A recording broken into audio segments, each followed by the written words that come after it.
Hi everybody, my name's Sierra, and today I would like to talk about my resupply strategy for this year's PCT thru hike, as well as I'll mention a little bit about my hiking partner's resupply strategy as well. Okay, so I've never actually said this on the internet, but I'm vegan, and so that puts in some restraints and a little bit more planning, I guess, than someone who has no dietary restrictions. And my hiking partner, Danielle, she is allergic to dairy and eggs. To an extent, we can kind of be on the same page with our resupply strategy, but then she just throws in some like beef sticks. And before I get some sassy comments down below saying that we're probably sending too many boxes, all this stuff, yes, we know. We do know we're probably sending too many boxes. We're completely aware of it, but we're also completely aware and ready to do bounce boxes.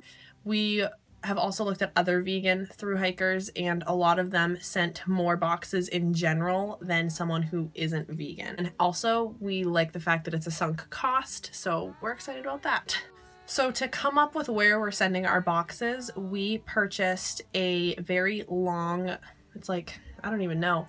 It's probably almost my height. It's probably like 5 foot. I mean, I'm almost 6 foot, but a 5 foot map, or a little under 5 foot map of the trail, and we had it laminated, and then we bought expo markers, and we used that to visualize how long and how far and how many days we think it's going to be between locations. And to determine which locations to send boxes to, we consulted basically 3 sources. We read the Halfway Anywhere 2016 resupply survey for PCT hikers, and we used that, but that was just hikers in general. So we used that, but we kind of took it with a grain of salt because, like I just said, we can't just resupply and eat anything.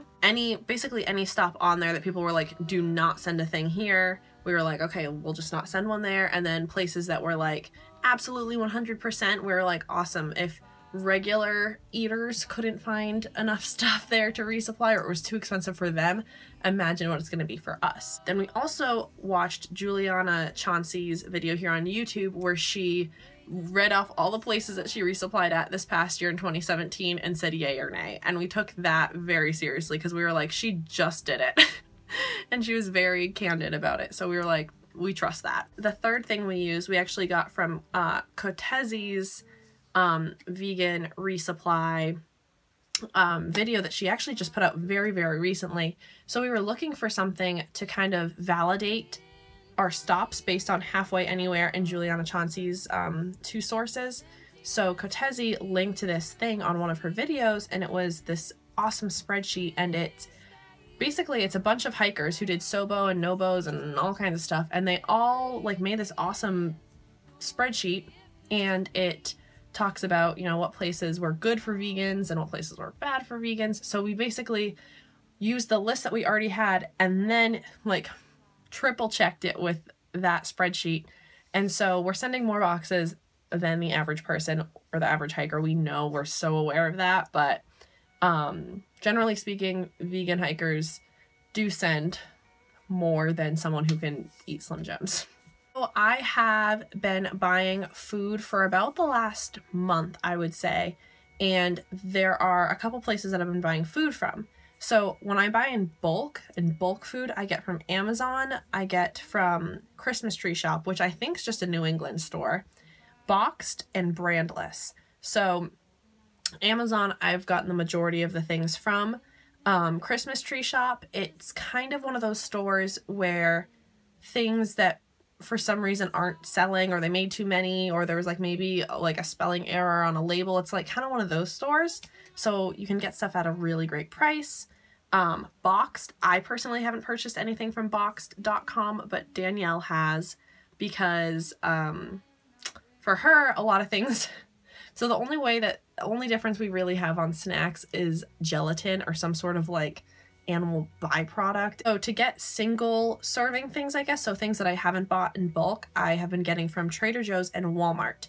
So things that I either don't need in bulk, or, you know, I don't want to buy 5,000 of the same flavor, if you know what I mean. So some things I'll buy you know, a lot of, and then other things I'm like, I really don't think I can eat 400,000 unfrosted Pop-Tarts that are the same flavor, so I'm gonna go someplace like Walmart and buy maybe a couple of the smaller non-bulk sizes. And then Trader Joe's, I mean, I just love some of their snacks, so I'm just gonna be buying some of their snacks for the hike. What I wanted to do is I just went down to the cellar and I went through the bin I have for resupply stuff, and I just picked up some of the things that I think are gonna be staples or things that I thought I should mention. So first things first, this is something that I got from the Christmas tree shop, and this is Bob's Red Mill potato flakes. And so far I like these more than like instant potatoes. I'm not like opposed to them. I understand I'll be eating those, but I figured, you know, these are a little bit different. I don't know if you can even see that they're like not, they're not powder, they're like flakes, as it says. I'm not sure if you can see this. I'm using a new lens on my phone, so maybe this whole thing's blurry. We'll see later.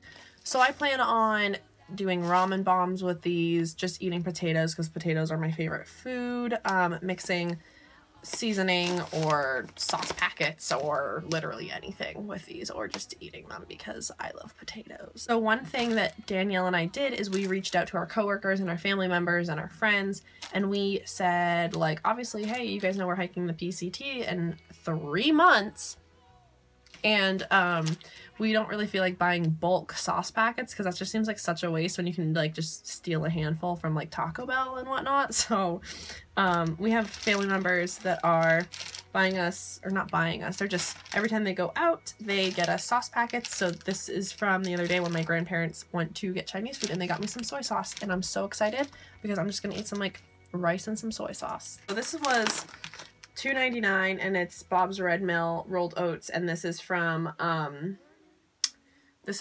Christmas Tree Shop. So you can get like these awesome things. So if I were to buy this at our regular grocery store, Hannaford in New England, this would have been like $5, but this was only $3. And the infamous Pop-Tarts. A lot of vegans are against Pop-Tarts, even the unfrosted ones, which don't have the gelatin animal byproduct nastiness that kind of freaks me out still. I don't know if you guys ever saw Gilmore Girls, but Pop-Tarts weren't something I really ate as a kid, so as an adult, I love them. Next are some of the little snacks that I've purchased, and you can like hear them all crinkling around. These I got from Amazon, and these are the Lenny and Larry's. Yeah, Lenny and Larry's cookies. I loved these before I was a vegan. I love these before I was really a vegetarian. I just freaking love these. They taste normal. They're like a really thick, chewy cookie, and they have 16 grams of protein per cookie. I have Luna bars. I did go onto the Cliff Bar website and I read the ingredients of all the different things and found a variety of flavors that are vegan friendly. I mean, they might contain traces of dairy and milk, but like I said, I'm pretty chillax in that section, in that sector of veganism. Especially on a thru hike, I know I'm gonna be like eating some things that aren't vegan sometimes. Like, I'm not unrealistic. So the Luna lemon zest are as vegan as they can be, and the Luna s'mores are pretty much vegan. And then the Cliff regular chocolate chip, the Cliff Builder chocolate, and then chocolate mint, I think are the flavors that I've gotten. Yeah, and I love the lemon ones. I mean, I would eat like 7 of these on a day hike. Not saying that that's like what you should be doing. And then I got Pro Bar Bolt Energy Chews. And I'm gonna get more of these because I thought that the packages might be a little bit larger. But I want to send, you know, maybe split these up for like half of a day. Just as like a snack in the day that's not super heavy. Next, I got these Kind bars. I'm not a big Kind bar person, and I also hate trail mix like Kotezi does. And I was like, oh my gosh, girl, finally someone else who hates trail mix. I feel like such an outsider all the time. And I hate trail mix. And so she recommended these, and I was like, you know what? I should probably get these because she likes them. She said they're vegan. I should try them. And she also hates trail mix, so if she likes these, perfect. So I bought the flavor, the dark chocolate cherry cashew that she recommended, and I purchased them. I got them in the mail a couple days ago, and I just put them down in my like big storage bin. I was on Amazon this morning and I looked at the website. I looked at the the description of these, and they say that on the on the Amazon link that I purchased, the one I purchased these from, says not vegan, and then said contains like milk. It said like whole milk, skim milk, like all these dairy products, and I was like, what the heck? So I went through and did a refund on them, and then they said, you know, we refunded you the money, sorry about that, and then gave me my money back and said I didn't have to send these back. And I was like, oh, that's kind of weird, what am I going to do with these now? So as I was downstairs getting all these snacks, I read the label on the actual box, and they have honey, so they're not vegan, but they don't have any milk or dairy or eggs or anything like the actual Anyways, I'm excited for these. And the last thing I got are these Trader Joe's apple mango fruit bars. I love these things. Between my Luna bars and these are like all I would eat on day hikes. They're just literally just fruit. And they're at a pretty good price. So these, you can get 15 of these for like 14 bucks. So they're less than $1 each. All right, I hope that wasn't like a totally sketchy, crazy resupply basic video, like an intro video to my resupply strategy. That's that. I mean, that was way longer than I thought it was going to be. YOLO!